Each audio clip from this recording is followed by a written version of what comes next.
Overcoming under hand washing doesn't happen by itself. It helps a lot if you have a system in place that'll do 5 things. We call our system hands-on for the simplicity of it all. The hands-on system starts with assessing the risk. Just how important is hand washing to this operation? What does it cost us if there's an outbreak? How likely is that outbreak? We can't be washing our hands all day just worrying about that. We have some service to take care of, we have a profit to make, but on the other side of it, we've got to balance that risk. So when it's time to do this, it's a good idea to get a team together, look at that together, and decide what your risk is. How much of it is handled in insurance, just how far you can go in getting your hand hygiene, one of the most important elements of a food safety program, together. Once you have that risk in place, then you start looking at setting standards. When you think of all the standards that one has in operating a restaurant, and you look at the simple hand washing standards, generally we find there aren't any. We're not defining what a serve-ready hand is. We're not saying how often it should be washed. We are not monitoring those surfaces that soil the hands. We basically, oftentimes, have no standards on the important element of hand washing. So what I'd like to do is just run you through a few things that you can do there.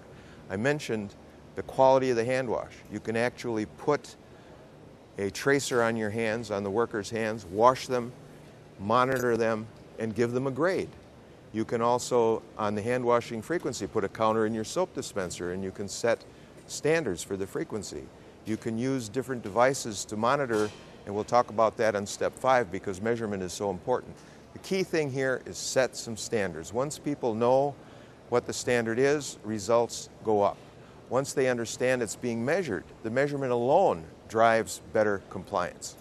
So the next step is to optimize everything. When you look at what you have in the hand hygiene department, hand washing for instance, so many times we're putting a minimum amount of hand sinks in because of the value of the space. So if they have to walk a long distance, it's time to put in another hand sink. If it's not convenient, if it's not user-friendly, it's just not going to happen. So it's important to optimize things. It sets the conditions for success. It makes it easier for the worker to do the right thing. So it's important to do that both in the process that you do, it's important on the equipment you choose, it's important on the supplies.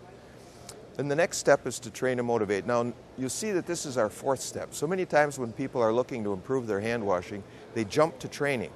They forget we haven't really sussed out the risk. We haven't set any standards. We've got issues that are beyond the actual training dimension. So what we need to do here is take some serious ways of how to personalize this.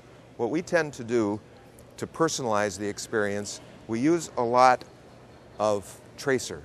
And what this will help you do is visualize. It helps the operator see what the problem is. It helps the worker see what the problem is and what a good hand wash means. We'll use things to dramatize. For instance, we'll take a tortilla and suggest who's ready for lunch. And we'll put the black light under there. And there's a realization that we have to be careful because it's the dirt, the germs you can't see is why we're washing our hands. That's a very important concept for the workers to understand when when we're looking to change behavior. Basically, behavior change, not an easy thing to do, but consistency and having visual things like this really helps. And finally, monitoring. If things aren't measured, they're not done. It sounds a bit of a cliche to say what gets measured gets done, but it is the truth. And in this business, we find it such an important feature. So when we're looking at actually setting a safe standard for hand washing, the standard of how clean is clean, the standard of how often should I wash, and another standard when we're checking surfaces is how clean should this surface be. On the clean hands, our end product, if you like, are serve-ready hands. Or when we're working in hospitals, they're care-ready hands. That's what we're after. And the surfaces that soil those hands, we want those touch-ready all the time. So we'll start setting standards using ATP devices where we can actually swab the surface, and in 25 seconds we have a reading of whether that surface is clean to the standard that we selected.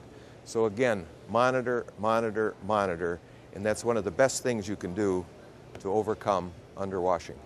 Thank you.